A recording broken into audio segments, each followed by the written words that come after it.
বুঝছো? এটা মসজিদে যাবে, তাই একটু ভালো করে সাজিয়ে দিচ্ছি।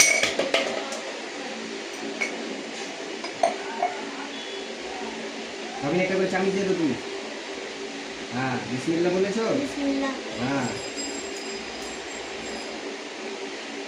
মসজিদে আমাদের পায়েস যাবে আর ফল আমাদের আমরা খাবো আর মানে বাড়ির লোককে দিব।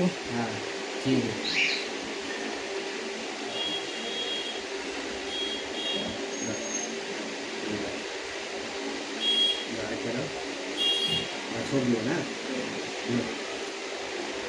এগুলো একটু দেখাই দাও সব। এই যে আমাদের পুরো কমপ্লিট হয়ে গেছে। এখানে আছে আলু ভাজা আর ধনেপাতার চপ, এটা দুটোই আছে, সব মিক্স হয়ে গেছে।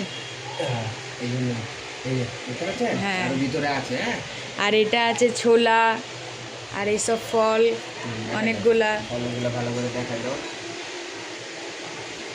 এই যে পায়েস 10 বাটি, এটা আমাদের মসজিদে যাবে, এটা শুধু মসজিদেই যাবে। তো মসজিদে যাবে এগুলা, কারণ আজকে আমাদের 27 রমজান, সবাইকে দিব।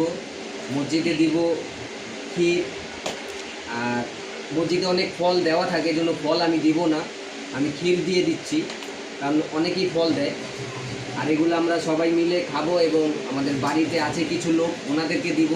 আর আমার শ্বশুর বাড়িতে কিছু ফল দিব।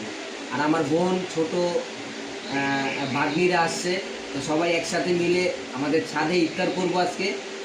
তো ভিডিও দেখতে থাকুন। बोल दो रॉबिन तुम कुछ। ঠিক আছে।